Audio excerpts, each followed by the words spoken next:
Good morning to one and all present here. I am happy to welcome everybody present for this webinar. I thank Lord Almighty for granting me the opportunity to provide the welcome address for this webinar. I welcome Dr.M.Ramesh Babu sir, Professor, EEE Department, St. Joseph's College of Engineering, Chennai. He has graduated his BE degree in 1998, ME in the year 2000, and PhD in the year 2013 in the area of power system. His research interests include stochastic optimization, power system optimization, and power system deregulation. He has published more than 55 papers in well-reputed journals of international level, and that includes Scopus journals also. Also, he has conducted various short-term courses and faculty development programs in the area of power systems. We are very much happy to have such a very dynamic person for this webinar. Now, I hand over the session to Dr. M. Ramesh Babu, sir. Thank you, sir. Thank you very much. Thank you, sir. Thank you, sir. Thank you for the warm welcome. I hope, are you able to hear me, sir? Yes, sir. Okay, then I'll Yes, continue, we can sir. hear you, sir. Sir, please turn on your camera, sir. Okay, okay. Thank you for the warm welcome, sir. Thank you for the opportunity to present about power systems. Just a minute. Present now.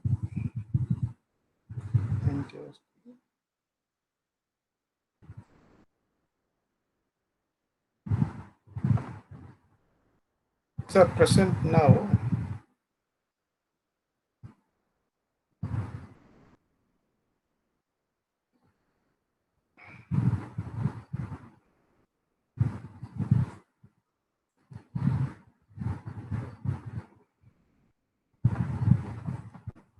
Sir, Teresa, hello? Are you able to, sir? Are you able to hear me? We can hear you, sir. Are you able to see my presentation? No, sir, his presentation is not visible, sir. Just a minute, I'll do it. How to share, sir? Actually, present. There is an option called present now. Present now. You have to click it, sir. I'm clicking the present now. Then you have to share the screen. Okay. The present now. You have to open the PPT already. PPT, sir. PPT is open. Already opened. I opened the PPT. Now share the screen. I opened the PPT. Your entire screen. Just a minute. I have to close my video.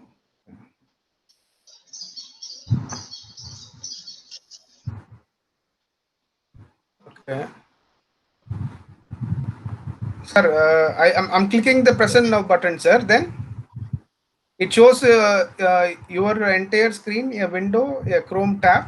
Then window, sir. Window. A window. Okay. Then okay. Got it. So let's start, sir. Yeah, sure, sir. Okay. Good morning to one and all. This is a sir, basic. Please stand on your camera. Sir, camera on ponna theriyuma actually clean. Theriyum, sir. Okay. It's not a problem. Okay. Just a minute. Do it.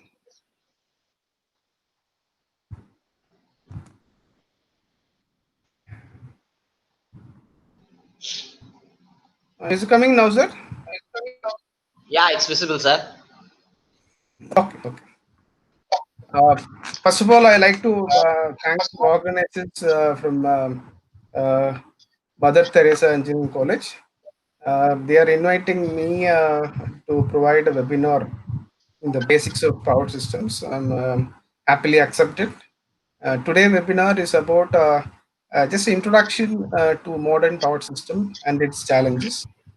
In this presentation, I'm going to cover what is the current scenario in modern power systems and what are the evolutions happen to the power systems, and what are the challenges to tackle the various problems in modern day power systems. Let me start. Okay. So whenever we are talking about power systems, two persons are coming in our mind. The one person is Thomas Alva Edison, because in 1880 he found Edison Illuminating Company, and its patent and electrical distribution. He's the first person to patent the electrical distribution system. And in 1882, he installing a Pearl Street station of capacity 110 volt DC, and it provides electricity for 59 customer in Manhattan.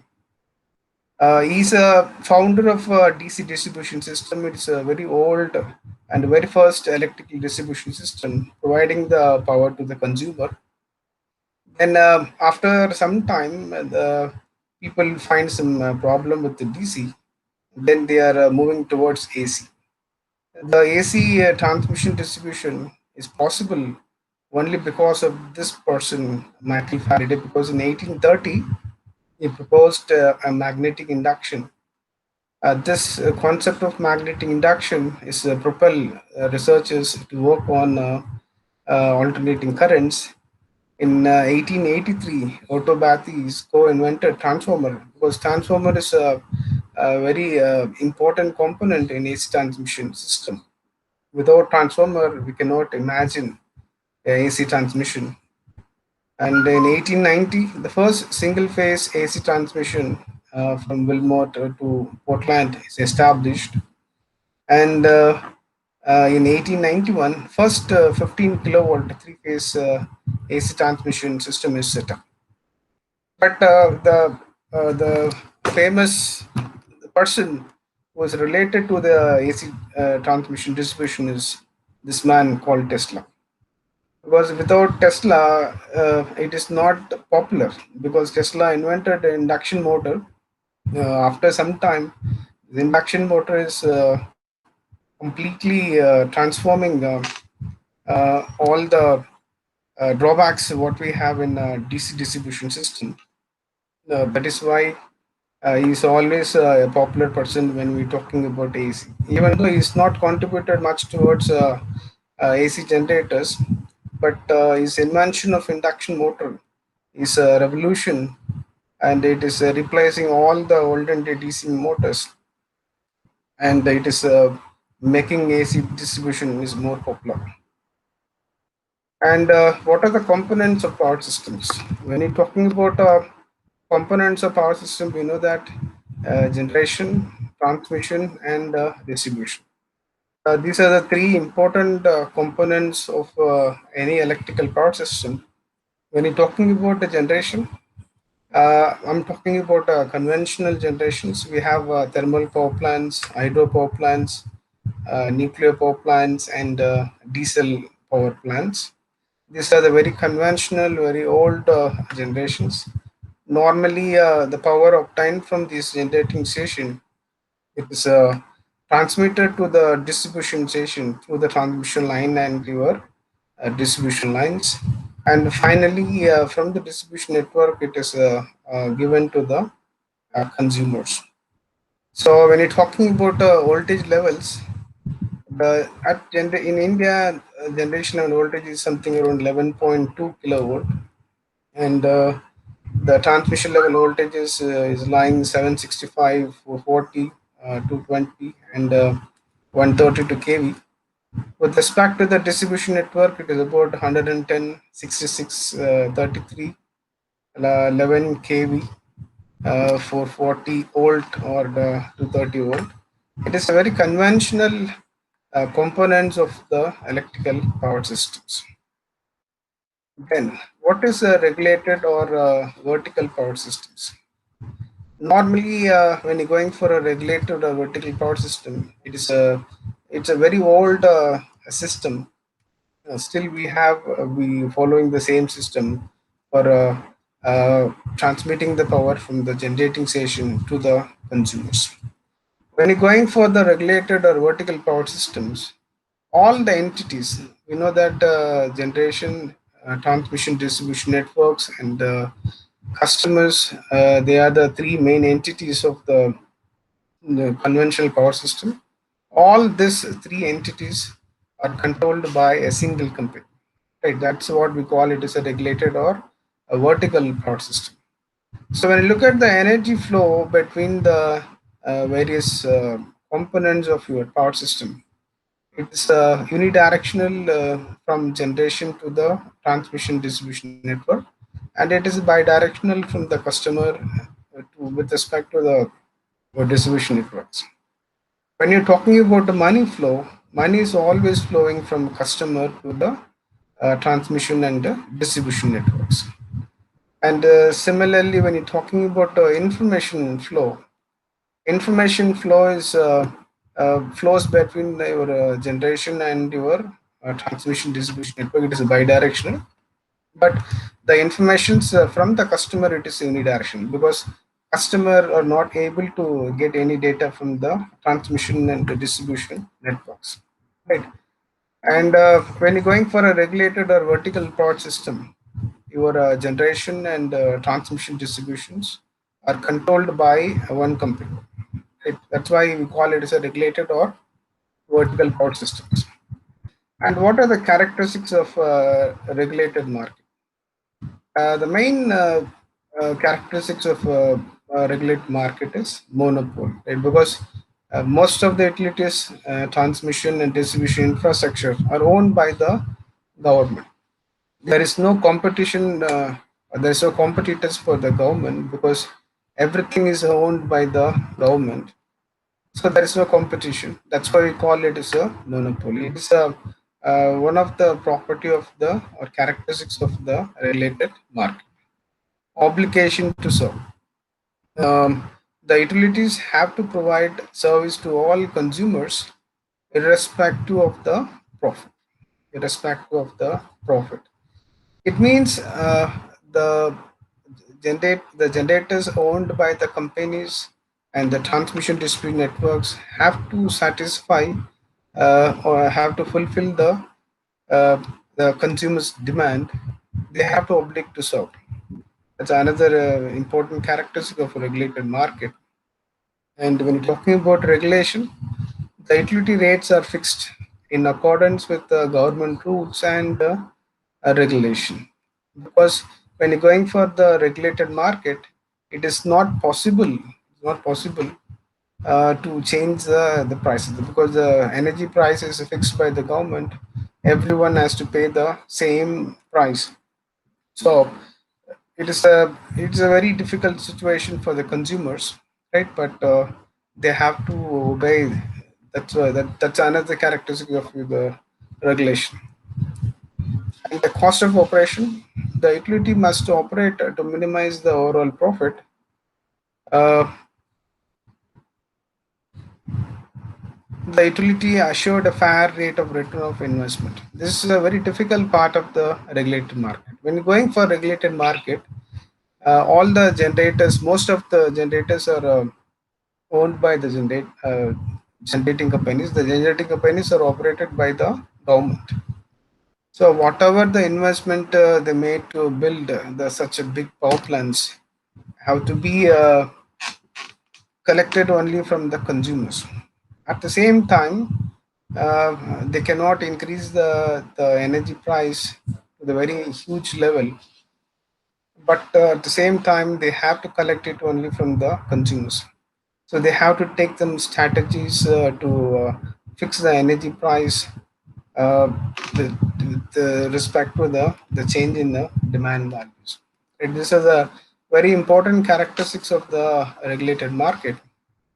What are the challenges of the regulated market? So when you're talking about the challenges, it's very difficult in providing energy to the drastic increase in power demand over the time. It is one of the big challenges of a regulated market. At the very beginning, the demand levels are going to be very low, and the generators are able to supply the required demand without any reliability problems. But The situations are changed now. The demand is drastically increasing. At the same time, when you look at the increase in generating stations, it's going to be very slow increasing compared to the very drastic increase in demand. So it is a very big challenge for the market operators to satisfy the drastic increase in power demand and increase in cost of installation and energy prices, right? And if you want to install a power plant, nowadays the cost of installation and maintenance is going to be very huge. It's going to be very huge.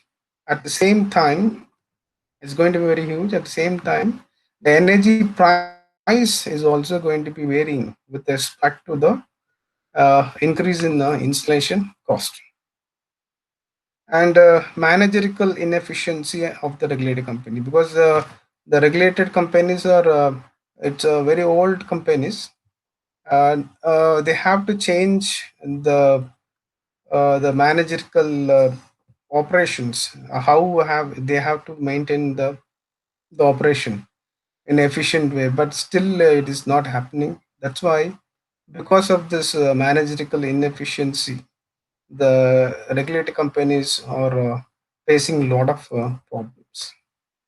And global economic crisis.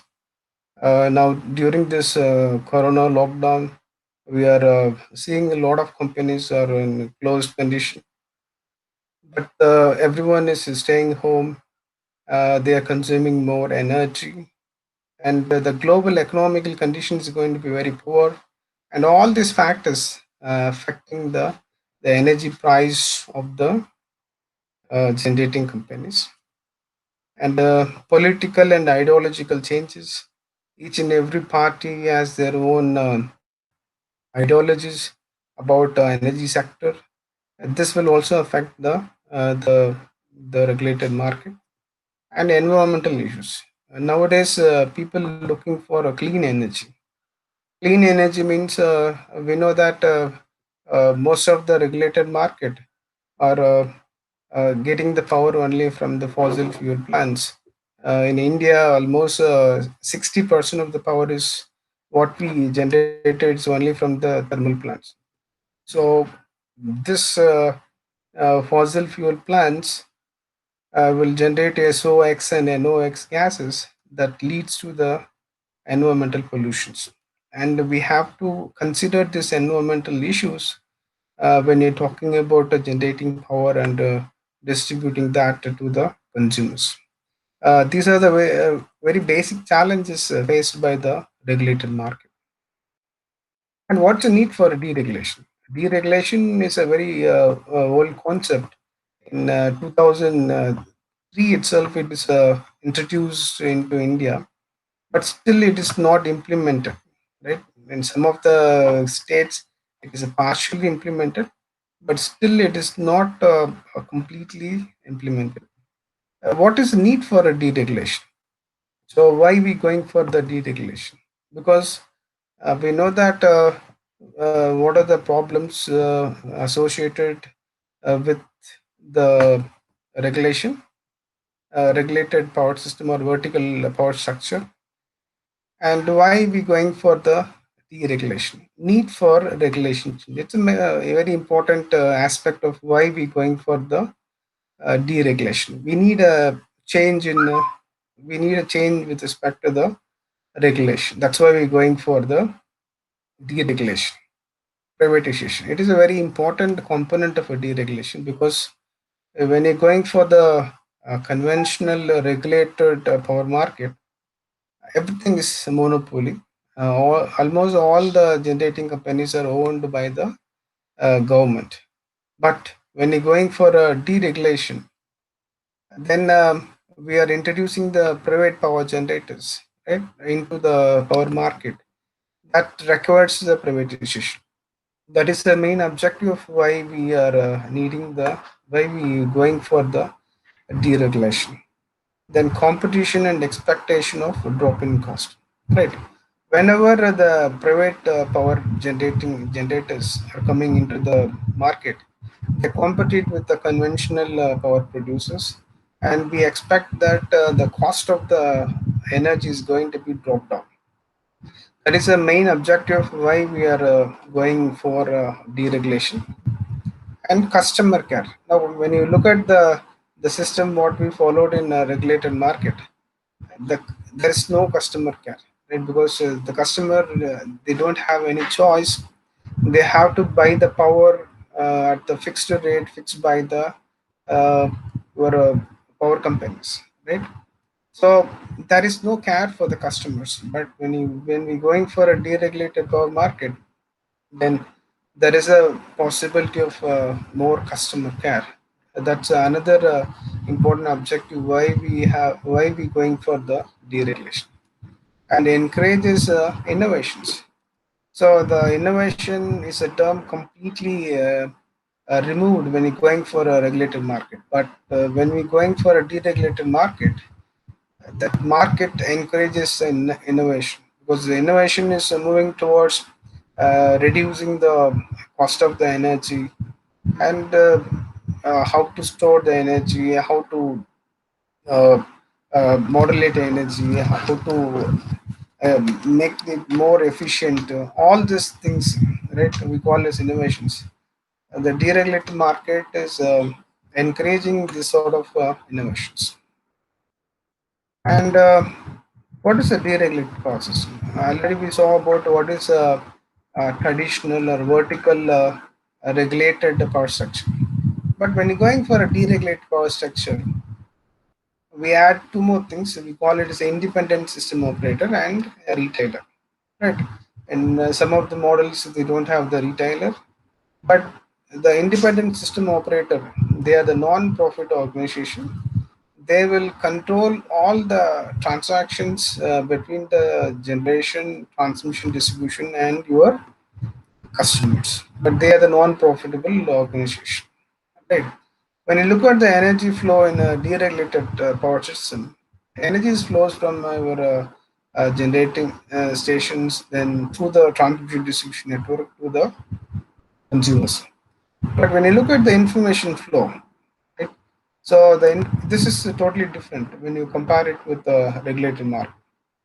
Um, when we compare this with a normal vertical market, the energy information flow is only between the generating station and your transmission distribution networks. But when you look at here, we have a bidirectional information flow between the generation and transmission distribution companies, and between generation and retailer, between the ISO and your generation, between your ISO and your transmission distribution networks, and we have a unidirectional information flow from the consumer or customer to the generation. So this is a it's a very major change, right? When you compare with a regulated or a vertical market, and when you discuss about money flow, in case of regulated market, money is only flows from the customer to the transmission distribution, right? It means the customer are only paying, right? Only paying to the power companies. But when you're going for a deregulated market, money flow between all the entities, right? Not only from the customer to the your transmission distribution. It is flows between all the entities. So this is a very new thing when you're talking about the deregulated market compared with the regulated market. Okay, compared with the regulated market. And what is the transition between your regulated to the deregulated structure?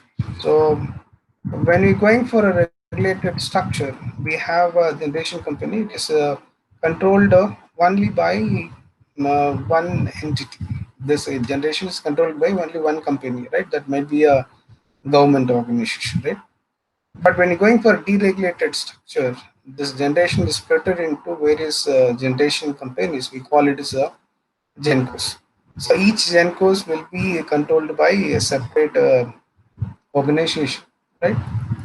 When you're talking about a transmission, The transmission is a very important component, right, for transmitting the power from generating station to the consumer. Even when you're going for a deregulated structure, it is not privatized.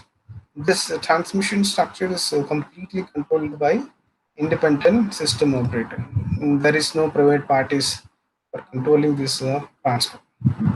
When talking about a distribution, again it is divided into various small entities called discos.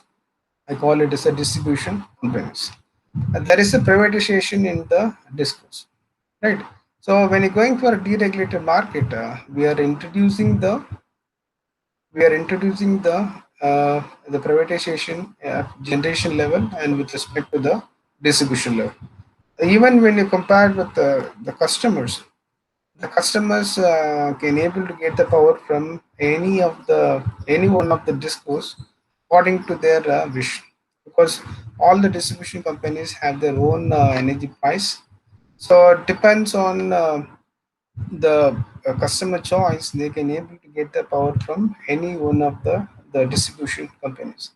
This type of options are not available when you're going for the regulated structure. So this is how we are moving from the regulated structure to the deregulated structure. And what are the challenges of a deregulated market? The main challenge of deregulated market is volatile energy price, because normally when you are considering the energy operation of the regulated market, it is totally different, right?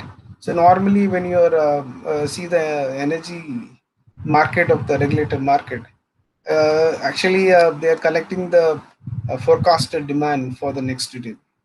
Once they're collecting the forecasted demand, then they're solving the unit commitment problem to find out what are the generators going to be turned on for the next day, and what is the level of energy they're going to supply.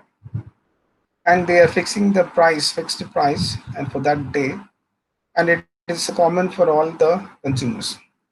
But when you're going for a deregulated market, the market operation is totally different, because we are introducing the privatization in the generation level, and with respect to distribution level, it's all about bids, right? Your gencos or generating companies, they are submitting a bids, and similarly the discos distribution companies, they are supplying bids to the independent system operator. And this independent system operator, they are clearing this market and fixing what is the market clearing price for that particular day. And the consumers and your generators, they're going to pay the market clearing price for selling the power to the market, and buying the power from the market. So I'm not going in detail about the market operation of the deregulated market, but in general, there are two type of markets available. One is a MCP based market. We call it a market clearing price. Another famous market is the LMP based market. The LMP based market, we call it a locational marginal pricing. So location marginal pricing is it's nothing but a nodal pricing. So each and every generator and load have to pay uh, the energy price with respect to the what is the price at the particular node or on particular bus, right? Which requires we have to run the security constrained optimal offload, right? So we are not uh, going to discuss about all this in detail. So the main challenge is only about volatile energy price. Because of the market price and the market clearing mechanism of a deregulated market, the energy price is not going to be fixed. It's keep on changing. That's why I call it as a volatile energy price. And regulation of transmission section, right? The current the transmission and distribution lines are designed only for a regulated market. But when you want to go for a deregulated market, then we need some regulation in transmission section. That is one of the big challenges for developing countries like us. And complex market structure. I told you that market clearing in a deregulated market is very complex. compared to the market clearing of the regulated market.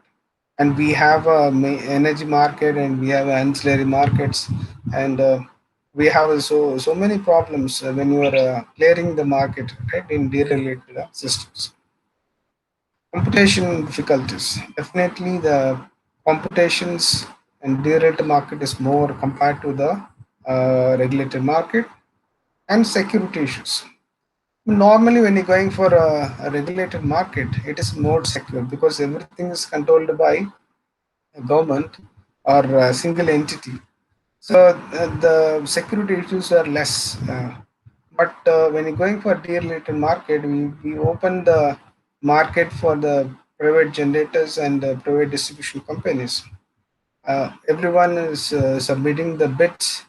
There might be a possibility of security issues, right? Various security issues. That is one of the big challenges of the deregulated market. And this is your traditional grid. When I look at the traditional grid, we know that the power is unidirectional flow, right? Because from the generation, the power is flows to the transmission network, then distribution network, and again it is what do you call it? It's distributed to the residential consumer and big industrial consumers. It is unidirectional, right? And what are the challenges of the traditional grid? So when you're talking about a traditional grid, the electricity generation is centralized, and the demand is relatively outspread and dynamic. So this is uh, one of the big challenges regulated market are facing, right? Because normally when you're talking about a generating station, um, it is centralized and it is distributed all among the locations. But the demand is not located very closely with respect to the power plants, and we need a transmission network and distribution network for transmitting the power from the generating station to the demand. So because of this diversified nature of the demand, it is very difficult to meet the demand. At the same time, the demand is not going to be static. It is absolutely dynamic in nature. So it is very difficult to meet the demand and to operate the reliable power market. And the power flow is unidirectional, as we know, and suffered from technical, economical, and environmental issues that we discussed. Modern society demands more reliable, scalable, manageable, cost-effective, and secure grid. Right. This is a requirement of the modern day grids because we're still operating with the olden day traditional grids, which has so many problems, which is not addressing the problem of sustainability, cleaner energy. But the modern day traditional grids are demands more from the traditional grid, which is not delivered by the traditional grid. Right. So the modern society demands more reliable, scalable, manageable, cost-effective, and secure grid operation. The existing grid network is inadequate to accommodate the upcoming needs of clean energy and distributed generation. This is one of the big issues when we're talking about the traditional grid, because the traditional grids are not encouraging the integration of the distributed generations into the traditional grid, because the intermittent nature of the distributed generation will affect the operation of the traditional grid. But the modern grids have to operate with the distributed generation to meet the increasing demand and to provide the clean energy to the consumers. Aging of electrical power infrastructure, this is another problem because all our transmission networks and the distribution networks are installed way back in 1950s, 1960s. So it has become a very aged one, and the efficiency of this power components are reduced. This is another challenges we faced in the traditional grid. An increasingly frequent interruption in fuel supplies to electricity generating plants. So this is very common problem what we face in a traditional grid. We had frequent power cuts in all the areas only because of the aging, right, and the various issues related to the traditional grid. And this is a real-time data what I got from the national grid for the 3rd July 2020. When I look at this energy consumptions during a day, that is July 7th, 2020, Tamil Nadu is consuming about 12,163, right? 12163 mega units, and Uttar Pradesh they are consuming about 21,984 mega units, and the peak demand is about 270, right? So look at these different states; they are consuming different level of energy, and this is a distribution in percentage, right? Depends on the consumption. Tamil Nadu is consuming about 7% of the total generation, and Uttar Pradesh they consuming about 12%. And when you look at this, this will give you the idea about how much power is generated using the coal, how much power is generated by using hydro and your renewable energy sources.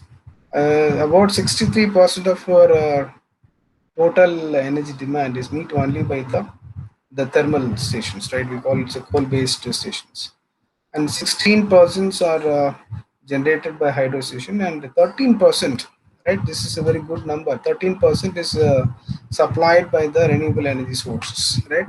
And when you're talking about renewable energy sources, we're talking about wind, solar, biomass, and other renewable energy sources.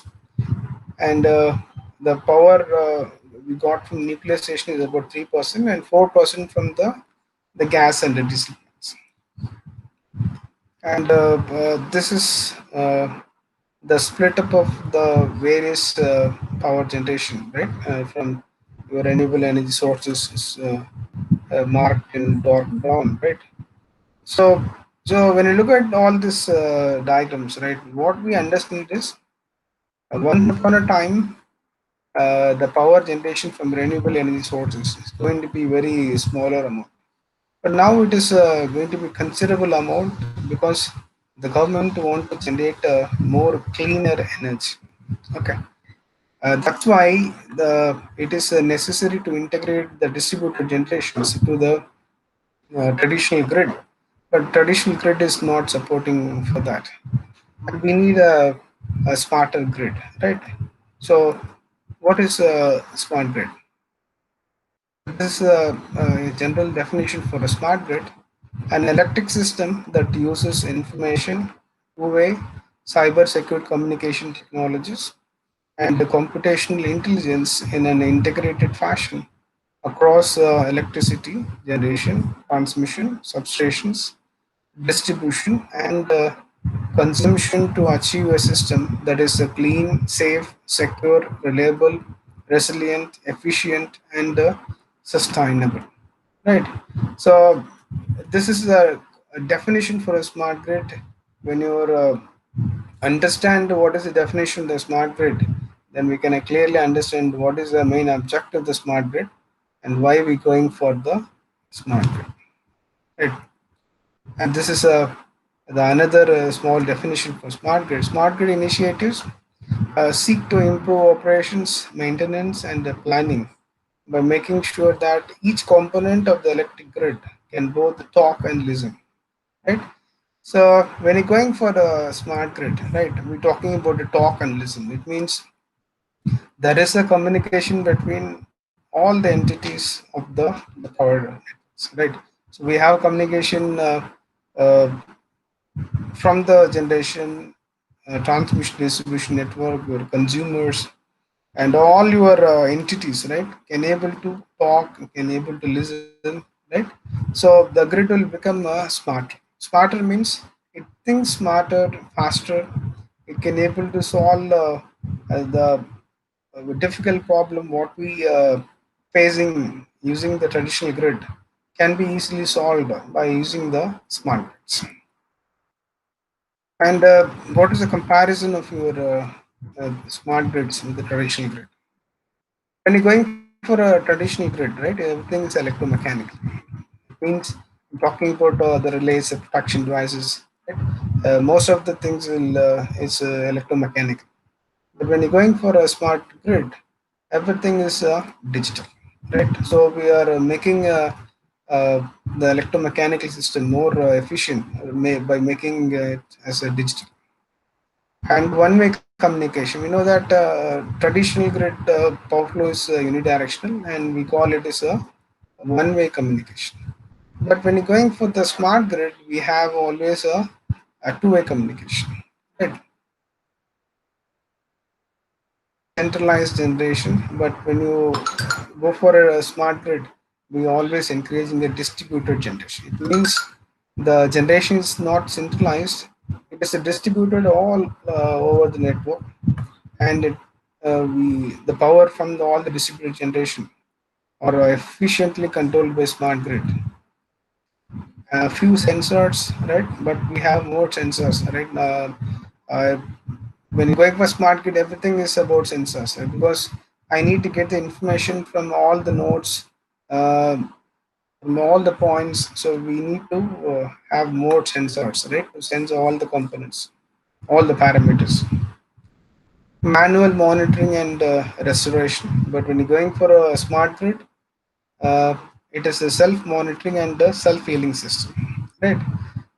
Normally, is there any when any problem occurs in traditional grid, right? That has to be taken care only by the engineer, right? They have to record the readings manually. By using that, they have to run the optimal power flow. They find what is the problem, and they have to restore it before the system going to the islanding mode. But when you're going for a smart grid, all the parameters are self-monitored, and it is having the property called self-healing, right? And the failures and the blackouts, we have very frequent failures and blackouts when you're going for a traditional grid. And when you're going for a smart grid, it is more adaptive and island. So whenever there is a issues of security issues, right, then it automatically adapted, and it is isolating the system from the faults, and it's avoiding the blackouts. And few customer choices when we're talking about the traditional grid. But when you're going for the smart grid, we have many choices for the customers, right? The customer choices are very few, right? In traditional grid, because they have to pay the energy price fixed by the energy companies. But when you're going for a smart grid, they have more options. They can able to get the power from the different distributed companies. It depends on their wish. And this is a smart grid, right? When you look at this smart grid structure compared to the traditional grid, right? uh, it's very complicated, right? When you look at this, we have a solar power plants, we have energy storage system, we have offshore wind power plants, we have hydro power plants, we have a conventional thermal and nuclear power plants, we have a geothermal power plants, we have a smart offices, right? So we have so many entities, and all these things will be connected to the grid, and the grid will be controlled by your energy management system. We call it is a smart grid, because in conventional grid, it is very difficult to integrate the renewable energy sources and controlling it. But when you're going for a smart grid structure, it is possible to connect all the possible power plants and loads to the grid, and the grid can able to control it in proper and efficient manner, right? So this figure, it shows clearly shows, right, what is smart grid, how it is efficient compared to the normal conventional traditional grids. And this is another diagram shows about your the smart grid structure, right? So the main motivation why we have to go for a smart grid is uh, we can able to integrate the distributed generating station efficiently, and we can able to control it in an efficient manner. Now the vehicle market is also going towards electrical vehicles, right? But when you're thinking about plug-in hybrid vehicles, whenever you connect your vehicle to the normal power grid, it will take the very ununiform power from the grid for charging it. And whenever you want the power from the that's plugged in electrical vehicles, the inverter can able to convert the DC to AC, can able to fed to the generators. So we can able to deliver power from the electrical vehicle, as well as we can able to consume the power from the electrical grid. But it is absolutely a non-uniform, and it is non-linear, right? So when you are connecting this type of electrical vehicles to the conventional grid or traditional grid, the traditional grid is not able to handle this. But when you're going for a smart grid structure, the smart grid can able to handle this type of plug-in electrical vehicles, right? So actually, the future modern power systems is always is moving towards smart grid, because the complications or problems what we're going to face in future is going to be very big. The traditional grid is not able to handle this problem. We have to go for the smarter grids, right? And what are the characteristics of the smart grids? The main characteristics of smart grid is smart infrastructure, right? We know what we have in traditional system, but when you're going towards smart grid, uh, we supposed to have an advanced electricity generation, delivery and consumption, and we supposed to have advanced information metering, monitoring and management, right? This we call it as a smart infrastructure, right? The current conventional traditional grid is not used for the smart grid. We have to increase the efficiency of the traditional grid by implementing some advanced concept, right? Advanced concept, right? In electrical generation, delivery, as well as the consumption. And we have to go for advanced metering, monitoring, and management system, and advanced communication techniques. Because I told you that the main uh, difference between the traditional and the smart grid is information flow, right? So when you're going for a smart grid, we are trying to get the information from all the entities, right? We have sensors all over the network.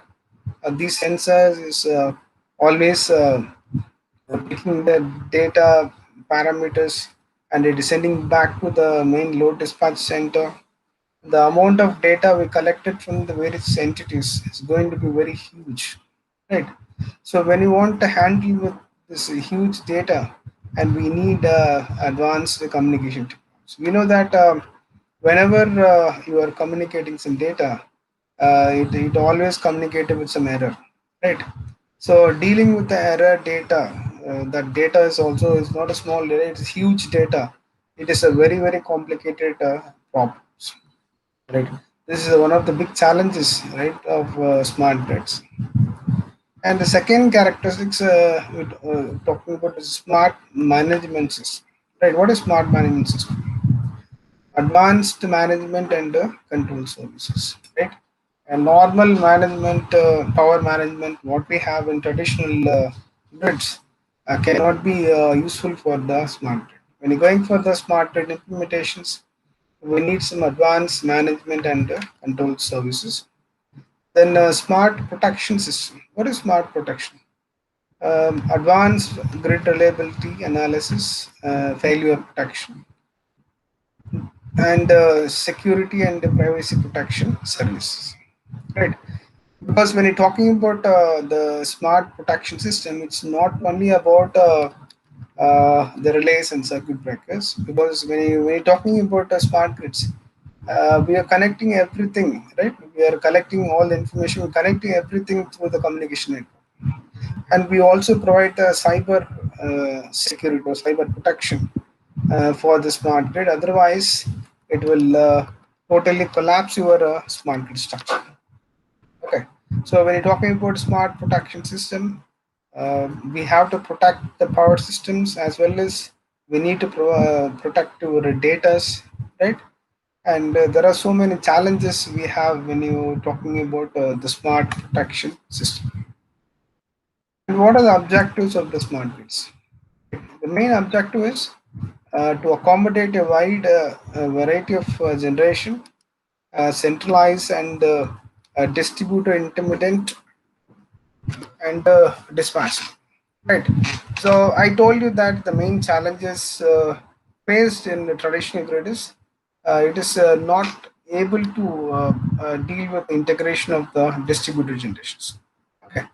That's why for that only we're going for the smart grids. So when you design a smart grid, it has to accommodate a wide variety of generation, right? Starting from your normal centralized generation to the distributed generation. Okay, but when talking about a distributed generation, mainly it deals with the solar and wind, right? It producing intermittent power. It means the power output from the solar and wind power plants is not going to be fixed. It's keep varying depends on the environment, because the power output from your solar panel is not going to be fixed, right? When the solar radiation is decreasing, right, then we have the partial shading, then the power output from the solar plant is going to be a variable. And similarly the wind power output is purely depends on the wind velocity. So dealing with this intermittent power is going to be very big challenge for the smart grid. So that's a main objective of the smart grids. And to communicate with the energy management system to enable customers to manage their energy use and reduce their energy cost, right? This is another main objective of the smart grids, to communicate with the energy management system to enable customers to manage their energy use and reduce their energy cost. Because uh, whenever we're talking about the smart grids, right, we're talking about the choices. There is no choices for customers in traditional grid, but they have more choices when they are connected to the smart grids. Okay, so providing the choice for the customers, it's a big bonus for the customers, but it is a big problem for the grid structure, because they keep changing the load structure. They keep changing the entities, right? The smart grid is able to deal all with the dynamic changes made by the consumers. Okay, that is another main objective of your the smart grid structure. Then to provide improved power quality to the consumers, right? Because we are always trusted, right? When we are always giving a lot of words for the customers, right? When we're going for a smart grid, then the quality of power will improve, and the energy price is going to be decreasing, right? So the energy companies has to ensure that it is really happening when we're going for the smart grids. Okay, and to provide real-time informations, a lower operation cost, and electricity available to everyone. This is another important objectives of the smart grids. Right? So it has to provide real-time informations. It has to reduce the operating cost, and the electricity. They have to ensure the electricity available to everyone. Right? And to use the information technology for monitoring and control to optimize its capital and operating cost. Right. This is another objective of the smart grids, and to predict and instantly respond to system problems in order to avoid power outages and power quality problems. Right. This is another objective of the smart grids. Is very important. Actually, it is not about supplying power to the consumers. We have to ensure that whether we are supplying a quality power and reliable power to the consumers. Ensuring the quality power and reliable power to the consumers is going to be a very difficult task of the smart grids, because when you're going for a smart grid, we have conventional generating station and intermittent distribution generation is also integrated to the smart grid, right? So dealing with the intermittent variable generation from the renewable energy sources is going to be a very difficult task, and to make the nation energy independent. That is the foremost objective of the smart grids, right? We have to make the nation energy independent. Okay. And what are the technical challenges for smart grid? Right? Because when we're talking about the smart grid, right, we simply said we are connecting all the entities by using a communication link, right? So we are transmitting both power, uh, information throughout the network, right? So, but when you are doing this, the smart grid is facing so many technical challenges, right? Unlike the traditional grid, the information flow is it's not given to the consumers. It is only between the generating companies and your transmission distribution companies. The challenges faced by the traditional grid is going to be very low, right? Are very small. But when you comparing the technical challenges faced in the smart grid structure is going to be very complicated. So we have to address these problems. Then only we have to make this system more efficient. Right. Let us see one by one what are the technical challenges faced by the smart grid. The first one, inadequacies in grid infrastructure. Uh, because I told you that the transmission distribution network what we have is installed way back in 1950s, 1960s. Uh, so it is almost a very old structure, right? So when look at this diagram, right, we have a degradation of a transmission line because of the corrosion, natural forces, mechanical stresses, electrical stresses. And if you want to use the same infrastructure for smart grid structure, then it is almost infeasible. So we have to improve the standards of the infrastructure. Then only we can able to implement the smart grids, right? That's a very important aspect of uh, the smart grid, right? Or the technical challenges, inadequacy in the grid infrastructure. The second main problem is cyber threats and the attacks in the grid, right? Normally, when you're going for traditional grids, okay, it's not normally it's not connected to the data are not connected to the global system. It means the data is secured. It is only communicated between the generating station and your transmission distribution network. But when you're going for the smart grid, right, the um, some of the data are always available for all the entities who are all connected to the smart grid, right? So we have various security problems to deal with these type of connectivities, right? So the cyber threats and attacks uh, with respect to the smart grid is going to be huge.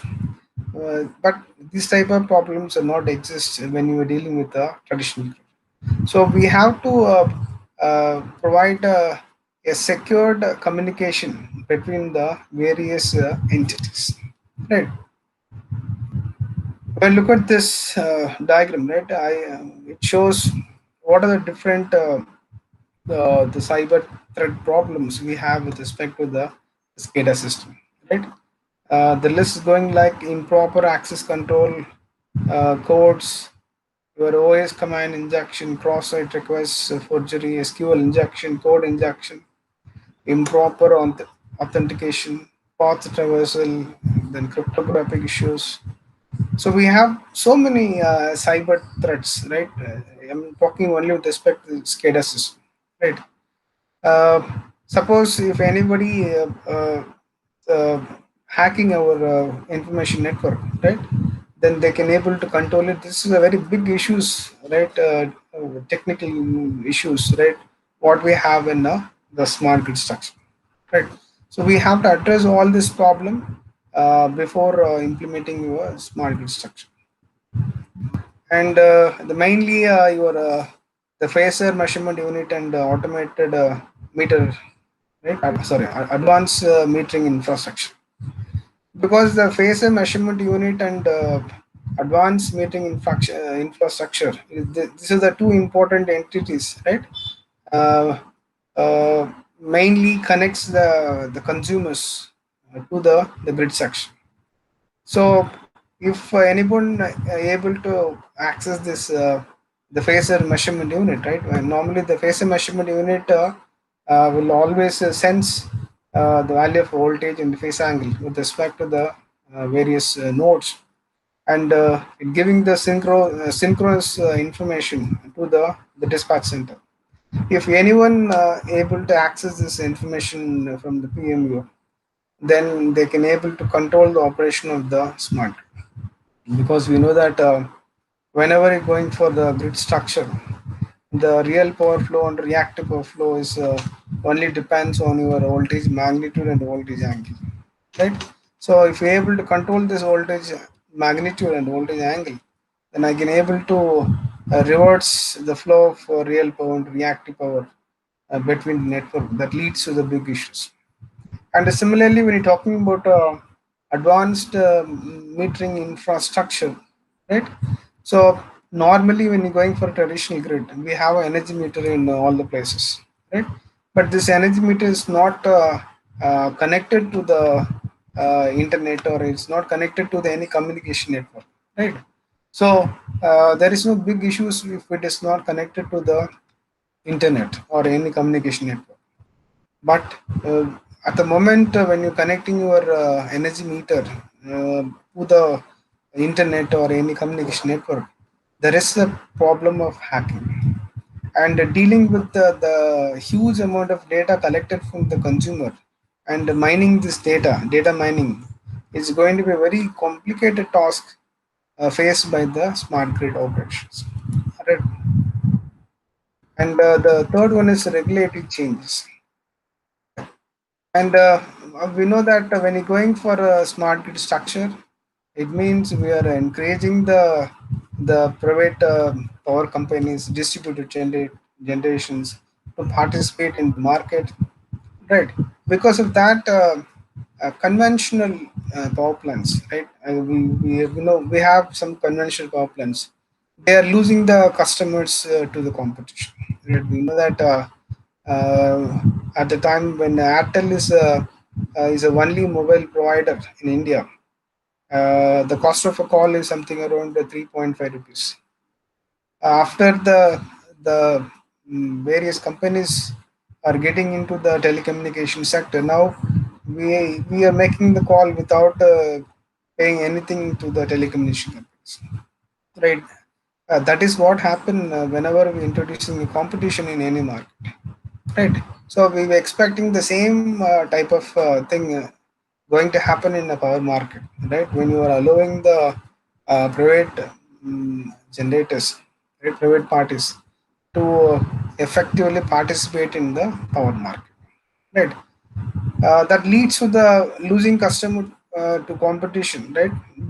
It's only, I'm talking about the conventional power plants. Then redesigning the rates to recover the fixed cost, right? In a traditional market, the energy price is going to be fixed, right? Whether it's coming from the conventional plant or from the renewable. But uh, the conventional plants has to redesign the rates, right, to recover the capital investment what they made, and managing the growth of distributed sources and the revenues. This is another problem with regulation authorities. Recovering the revenue from the declining kilowatt hour sales and justify the emerging investments, right? So when you look at this, actually it is a focus only with respect to the conventional power plants, right? So when they are competent to sell the power in the smart grid structure, and they have to change their rules and regulations so that they become more competitive in the market, so that they can able to sell more power. Because but renewable energy sources are not able to replace the conventional thermal power producer or hydropower producer, because this conventional power producers are producing a huge amount of power, but renewable energy sources, right, generated, they are generating only a very small value of power compared to the conventional plants, right? But these are the issues faced by the conventional power producers, right, by using the conventional power plants. And we have storage concerns, right? So the storage is a very important aspects of the smart grid, because when you're going for the smart grid structure, smart grid is always encouraging to integrate the distributed energy sources into the network, right? But when you are comparing this renewable energy generations with respect to the conventional power plants, conventional power plants are more controlled. Means we can able to control the real power and reactive power injected by this conventional plants into the grid. But unlike this conventional plants, when you're comparing about renewable generation like wind, solar, the power output from these sources are intermittent, right? But if you want to ensure the reliable operation of the power system, we have to satisfy the two equality constraint. Means the real power generation should be equal to real power demand plus real power losses, and your reactive power generation should be equal to reactive power demand plus reactive power losses. If we are not able to balance this real power and reactive power equation, then we had a problem with the frequency and voltage magnitude. So if you want to ensure reliable power to the consumer, then we have to control this real power balance and reactive power balance, right? So if you're talking about this energy balance, the storage is a very important component of a smart grid, right? What and storage can do whenever the power generation, I'm talking about both real and reactive power generation, right? Whenever it is going beyond the demand, that power has to be stored anywhere in the network, right? In what form, it depends on what type of storage we have, right? Once it's stored, whenever we want this power, and it has to deliver that to the needed conditions, right? And for that only we're talking about energy storage, right? So here I shown different sectors and what are different technologies are available for storing the energy. When you're talking about generation sectors, we have the pumped hydro stations, we have a compressed air energy storage, batteries, electrochemical storage, hydrogen storage. So these are the technologies can be implemented at generation level. With respect to the renewables, again we have a pumped hydro stations, CAS, batteries, electrochemical, hydrogen. These are the technologies can be used for storing the energy in the renewable levels. Right? When you're going for consumer level, they can also store the energy by using the lithium ion battery, right? Lead acid batteries, flywheels, flow batteries, right? So this type of energy storage technologies can be used at the consumer level. At independent system operator, they can also store energy by using the flywheel, because independent system operator is a non-operator, non-profitable organization, but still they have some power plants for uh, controlling the reliability or stability of the power networks, and they are using the supercapacitor your lead acid batteries, flywheels for its storage, and similarly for transmission distribution, they have some other technologies. And when you're talking about electrical energy storage, right, based on different way of storing, right? When you're talking about a mechanical, pumped hydro stations, compressed air energy storage, flywheels can be classified as a mechanical storing. What is this mechanical storing? Actually, the electrical energy, excessive electrical energy, right, injected into the grid, right? It is converted into mechanical power and it is stored, right? When you're going for the pumped hydro stations, right? We know that what is the pumped hydro station? Normally, when you're going for the hydro station, which converting the kinetic energy stored in the water, right, to electrical energy. But when the hydro station is not functioning, right, we can able to use the synchronous generator alternator as a synchronous motor for pumping back the water from the reservoir to the dam, right? It means again we are increasing the kinetic energy or water level stored in the dam, right, by using your generator as a motor. That's why we call it as a mechanical storage. Similarly, when you were talking about the CAES, we call it compressed air energy storage. Whenever the excessive energy is available, it is used for compressing the air, and air is stored under the ground, right? In undergrounds, by using the big tanks, they are storing this compressed air. Whenever it is required, this compressed air is released, and the turbine is converting this uh, compressing. Sorry, the turbine is use this compressed air for converting this into electrical energy by using a generator. And similarly, flywheel can be used for the storing the energy, but flywheel is not used for long-term storage, right? It can be used for short-time storage. And similarly, when you're talking about electromechanical energy storage systems, we have the flow batteries. We call it as a redoxid batteries. We call it as the flow batteries, and we have the secondary batteries, and we have the chemical storage, right, for storing the excessive electrical energy. And similarly, when you're talking about electrical storage, we have a double layer capacitors, right? There is supercapacitors. Then we have a superconducting magnetic coils, um, and we have the thermal storage, right? Because why we insist on this storage uh, uh, technologies, whenever we are going for integrating the renewable energy sources, we need this type of storage devices. Otherwise, that leads to the reliability problems of the power networks. Then intermittent nature of the renewable energy sources. This is another challenge we have to face when you're going for the smart grids. Then challenges in communication, right? This is a very important aspects of the smart grid, right? When you make a traditional grid as a smart grid, right, it is possible only by connecting all the entities by proper networks, right?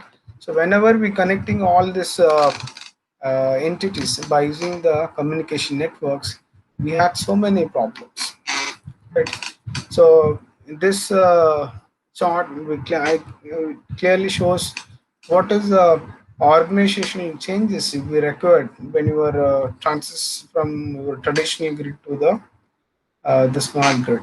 The field service, the changing the workloads, changing staffing needs, technical skills, telecom skills, right? So we have to encourage people to get the good communication skills, right? Because when you compare this with the traditional grid, still people are taking the reading by using the notebooks, right? But it become absolute when you're going for the smart grid, because all the entities, everything is connected through the internet, right? Through a particular communication network.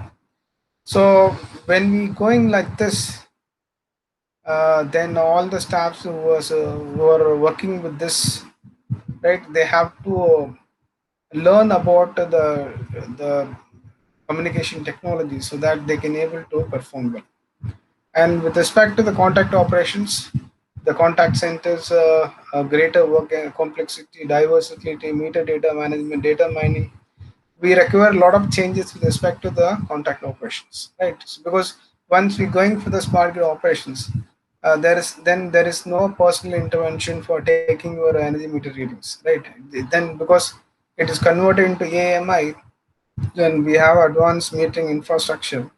The data is directly transmitting to the load dispatch center. But the problem is when you get more data from the consumers, how to deal with this data, right? How to segregate this data, how to store this data, how to do the data mining. These are the very big challenges of this monitoring. And with respect to technical system, uh, it deals with the online communications, uh, greater workload, automated process, exception management, network operation. It's okay. So this is the general structure of your uh, automated meter infrastructure. When you look at this, when you compare this with the normal metering system, it's totally different, right? Because we're in introducing the so many communication layer into the normal energy meter. Okay, and dealing with this type of data, right? It's going to be a very big challenge for the smart. And this is a conventional grid structure. There is no information flow, right? The red arrows shows only the power flow. But when you compare this with respect to the smart grid, you can see that the red line shows the energy flow, and blue line shows the communication connectivity. Right? We call it the communication network, and we have different connectivity between your generation TND and your smart houses or commercial and industrial places. So then this network is going to be very complex, right? Like your power network, the communication network is also going to be a very complex network, and this is a very big challenge for the smart grid operations. And energy management, right? So when you're talking about energy management, I told, so when you're encouraging the renewable energy sources, they are very intermittent, right? And electrical vehicles into the market, and the energy management is going to be very complicated, right? Because um, whenever you're going for electrical vehicles or renewable energy sources, they're using the power electronic converters. So these power electronic converters are absolutely non-linear, and we have to manage the power balance equation, real power balance equation, reactive power balance equations. Otherwise, this will lead to the very serious reliability problems with respect to the power system operation. Right. And this is all about how the various entities, right, are connected to the smart grid, right? Whether it is a bidirectional or unidirectional, right? So we have collaborative brokers of board charging stations, electrical vehicles, smart houses, renewable micro generations, companies in old houses, energy storage systems, and your renewable energy sources. Okay. Then microgrids, right? So up to now we discussed about what is a traditional grid, right? And why we going for the smart grids? What are the objectives? What are the challenges of the smart grids? Microgrids, normally it is a part of your the smart grids, right? Actually, now the current trend is going towards microgrids, because dealing with a very big integrated grid is always a big problem, right? Instead of operating your grid as a big integrated system, when you split that into the small grids, right? I call that as a microgrids, right? Because microgrid operations are simple compared to the integrated very big integrated grid operations. What is microgrids? A microgrid is a group of interconnected loads and distributed energy sources within clearly defined electrical boundaries that acts as a single controllable entity with respect to the grid. A microgrid can connect and disconnect from the grid to enable it to operate it both grid connector and island mode. It's a common definition for microgrids, right? And this is another definition. A microgrid is a small scale power grid that can operate independently or in conjunction with area's main electrical grid. Any small scale localized station with its own power resources, generation, and loads and definable boundaries qualifies as a microgrid. Right. Actually, microgrid structure, um, it is a integrated structure within the entities. For example, when you're going to a location, right? Let us assuming that some 50 houses are there, right? All 50 houses having some inverters. So we know that inverters can able to convert AC to DC, right, and to DC to AC, right? Suppose when you operate this 50 inverters separately, then I cannot call it as a microgrid. At the same time, when you connect all these 50 inverters together and connecting to the grid, I call it as a microgrid operation. So it is an integration of the small distributed sources, right? And it is operated in integrated manner that we call it as a microgrid. And this is the protocols used for designing your microgrids IEEE 1547 and IEC 61850. And what are the drivers for microgrid developments, right? The main drivers for microgrid development is energy security, right? What is the energy security?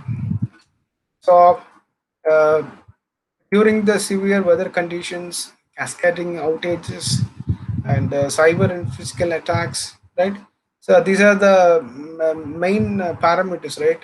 Affect the grid operations, whether it is a smart grid or whether it is a traditional grid. But uh, when you are going for microgrids, you can what you call isolate yourself from the main grids. Otherwise, you're isolating the problems of the grid, right? So we have more energy security when you're going for the microgrids, right? Then economical benefits. So when you're going for the microgrids, the infrastructure cost is saved because I'm not going to get the energy from a power plant which is some 2,000 kilometers away from me. I can able to get the power from the small microgrid which is located much closer to my entity, right? It also leads to the fuel saving, ancillary services, right? Ancillary services is very big problems when you're going for a deregulated market, right? Actually, in energy market, we're dealing only with the energy, but ancillary services deals with reactive power management, power quality, voltage. So many entities are coming under the ancillary services. But when you're going for economical benefits of microgrids, right? So we can able to avoid all those things, right? When you're going for the microgrid structure. So I including some of the ancillary services, right?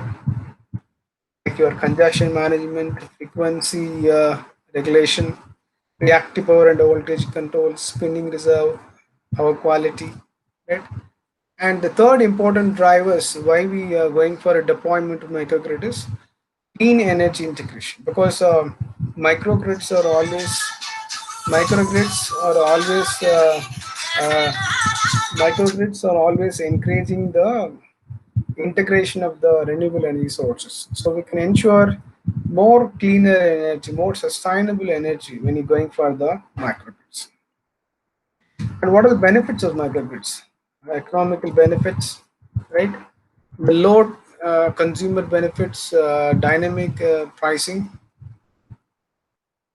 then the micro generation benefits, incentives, subsidize prices, sell power back to the electrical companies. When you're talking about network spending reduction, much cheaper alternative on transmission infrastructure cost, right? So these are the very important benefits of the microgrids, right? Economical benefits, then micro generation benefits, followed by network spending reduction. Okay. Then environmental benefits, because I told the microgrids are only based on the renewable energy sources, mainly solar and the wind. So that leads to the reduction of the greenhouse gases. The greenhouse gases reduction will result in decrease in depletion of the ozone layer, right? And technical benefits like peak load shaving, dynamic pricing, dynamic pricing coupled with the availability of local generation may be powerful too, and peak loads can be dynamically shaped by 10%. Right. So the main important technical benefit of microgrid is the peak load shaving. Right. We know that when you are operating your grid structure, right, we're facing very major problems, right, only during the peak load conditions. For base load conditions, everything is okay, right? We can able to supply without any problem. But during the peak load, operating the power market and ensuring the stability and reliability, right? It's going to be a very difficult problem. But when you're going for a microgrid structure, normally this microgrid structure helping the main grid when it is connected to the grid, right, during the peak load conditions, right? So we can able to avoid the dynamic pricing during the peak loads. Right? This is one of the important technical benefits of your microgrids. Then reliability enhancement. So the another benefits of technical benefits: voltage regulation, energy loss reduction. So these are the very important benefits of the microgrids, right? We're talking about the technical benefits. And what are the components of microgrids? So when you're going for designing a microgrids, right, we'll start with the generation. The generation might include your diesel engine or micro turbines, fuel cells, renewable generations, right? When you're talking about the storage, it has a batteries, flow batteries or regenerative fuel cells, hydrogen from hydrolysis, right? And conducting energy from the flywheels, right? So whenever going for a microgrids, it has a set of generation sources and a set of storage, right? These are the very important components of your microgrids. And when you look at the microgrid taxonomy, right? When you look at this, we have the main grid, right? The microgrid may be connected to the grid, right, by using this the grid switch, or it might be operate as a microgrid, right? It has uh, different generation sources, right? Based on it may be a diesel plant, or it may be a micro turbine, it may be a solar, it may be a wind, and it has a small distribution station and followed by a substation. And we also had the storage, right? Storage is a very important component of any microgrid structure when it is operating in a balancing mode, because whenever the microgrid is generating more energy, it has to be stored, right? Whenever the system requires energy, energy, then the energy storage device has to deliver to the load. So whenever you're talking about the islanding operation microgrid, then storage is a very important. And when you want to connect this microgrid to the grid, then it is become a complicated problem. Then we have to ensure that the microgrid structure obey the voltage frequency and the phase sequence before it is connected to the grid. But in modern day microgrids, they are using the very sophisticated protection systems whenever there is a fault with respect to the grid structure, the microgrid is straight away is isolating from the grid, and it is operating in islanding mode. Because grid is a very big structure, right? But microgrid is a very small structure. There is no big problem because of the microgrid with respect to the grid, but the faults and the problems from the microgrid can easily collapse the microgrid. Right. This is a basic taxonomy of your microgrid, and this is your microgrid structure. You see that when you're talking about the generation, we have solar, and we have energy storage, we have wind power, micro turbine, right? Small hydropower units, fuel cells, all are base stations. And we also have energy storage. Everything is connected to the bus. Okay. It means the generators are generating power and feeding to the bus, and the bus is maintained with some constant voltage level. Loads are connected to the same bus, so you can able to take the required power from the, and this is connected to a distribution network, right? So when this microgrid structure is microstructure to the main grid, then we have another device called the synchronization switch. It will ensure level, frequency level, and phase sequence for connecting microgrids into the main grid. Okay. We have the place. This is a layer where have all the generation load is connected. Then we have a centralized control layer. Actually, it will control, right, the power flow from the grid to the sorry, it will control the power flow from the microgrid to the grid, right? And we have this microgrid communication line, and the piece is nothing but our point of common coupling. And we have another layer called distribution network dispatch layer. Okay, this is a conventional microgrid structure. We're talking about grid connecting operations. I told you that microgrid, if you want to connect that to the main grid, we have to check whether voltage magnitude, then frequency of the incoming microgrid should be same as the main grid. For ensuring that, we need some additional control mechanisms. And whenever there is a problem with the grid, the microgrid should be isolated from the main grid so that the effect will be eliminated to avoid damage to the microgrid, right? And so we have a control mechanism for a disconnection of the microgrid for the from the grid, and the connection of the microgrid to the grid, right? So we have two different control mechanisms. And okay, so when the microgrid is in operation, it can transfer to grid connected mode directly by grid connection control. When it is connected to the grid, it can be disconnected from the grid by disconnection control. So I told you there are two controls, right? One for controlling to the grid and one for disconnecting from the grid. When the microgrid stops operations, it can transfer to island mode directly by disconnection control. And when it is islanded operation, it can be connected to the grid by grid connection control. Right.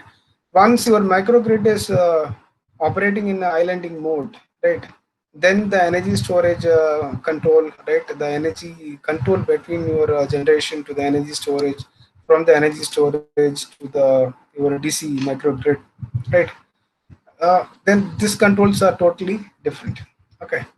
When the microgrid operates in parallel with the grid or in island mode, the microgrid can be shut down by shutdown control.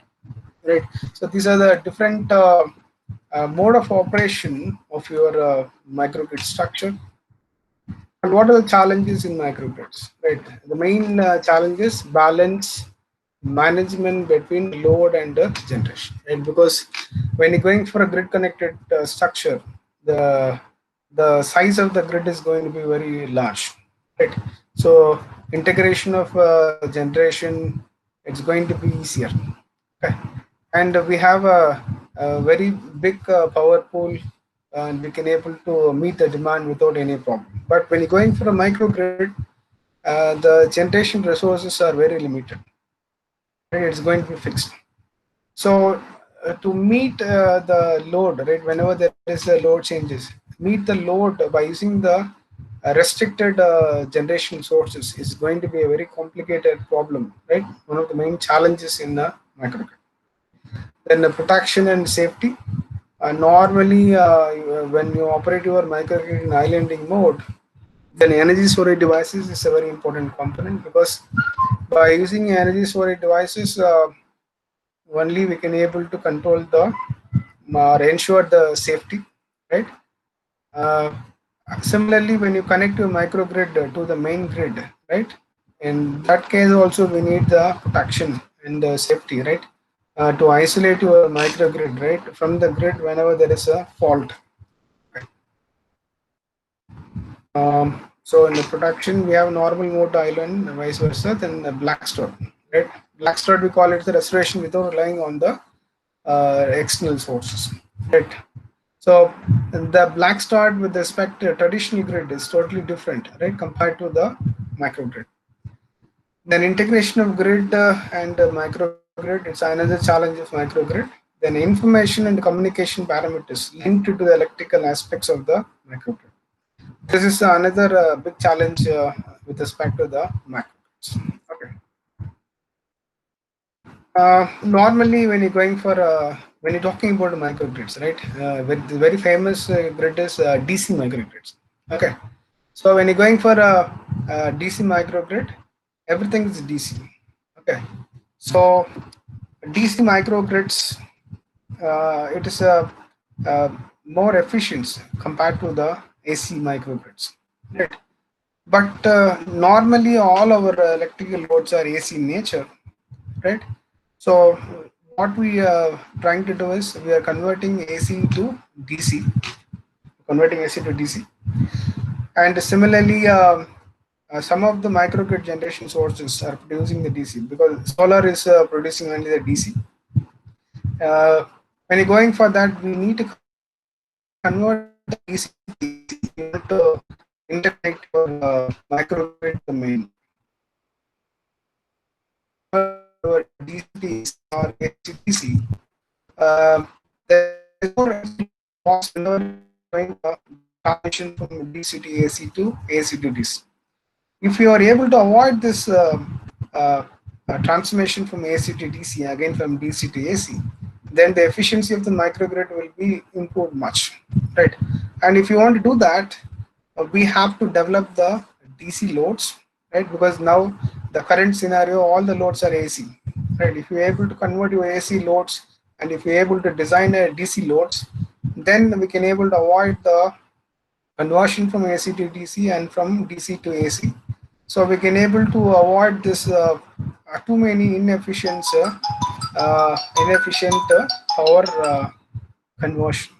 Okay, that's what we want to discuss here, right?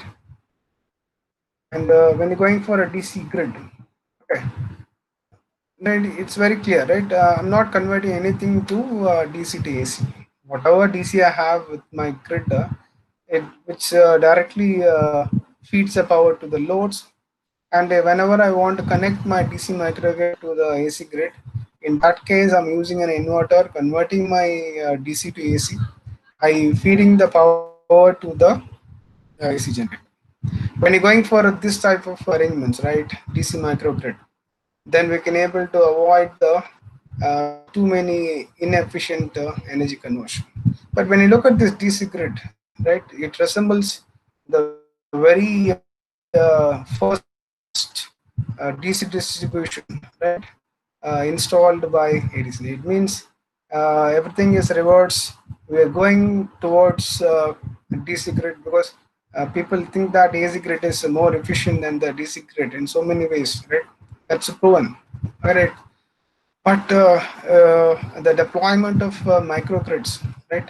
Now the people is looking for more efficient DC grids, right? When you're going for a DC microgrids, it's lowering the operating expenses, safer, higher efficiency. fewer components, more reliable, less real estate, reduced carbon footprints. These are the advantages of why we going for the DC microgrids. What are the benefits of DC microgrids? Reduce energy cost, security against higher utility cost, more efficient energy use, more reliable service, safer power at 24 volts, highly scalable system designs, flexible plug-and play components, reduced future renovation costs. Right. These are the main benefits of your DC microgrids. Measured in a hybrid AC/DC microgrids. So when you're going for hybrid AC/DC microgrids, right, and we have a separate DC grid, and we have a DC bus, and we have the AC microgrid, and we have uh, the AC/DC converters, which interconnects your DC microgrids and the AC microgrids. Right, we call it as a hybrid AC/DC microgrid operations. Okay, these are the references.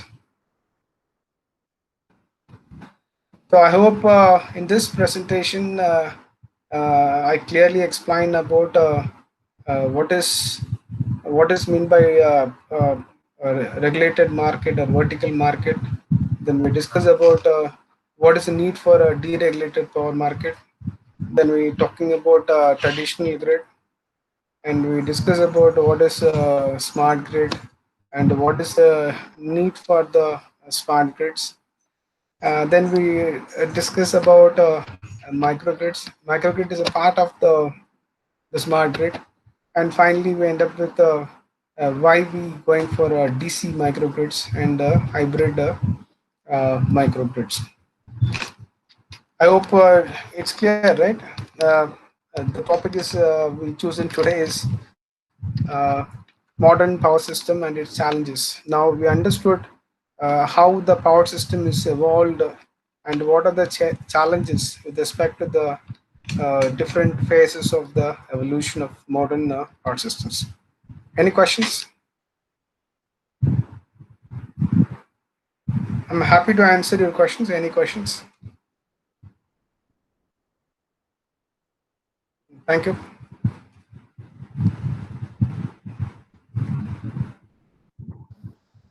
Hello, sir. Hello. Good morning, sir. Now let me tell the vote of thanks. I thank all the I thank first the resource person Dr.M.Ramesh Babu, who delivered a wonderful lecture during this webinar on challenges in modern power systems and challenges. I thank the management of St. Maratharasa Engineering Principal HOD for permitting us to conduct this webinar. I thank all the participants who are present in and around the globe and India for this webinar. I thank one and all who worked off the screen and on the screen for this webinar. I thank each and everybody. Thank you very much, sir. Thank you. Thank you. Thank you. Thank you, one and all, for assisting this webinar. Thank you, sir. Thank you very much. Thank you, sir. Thank you. Thank you, sir. Thank you.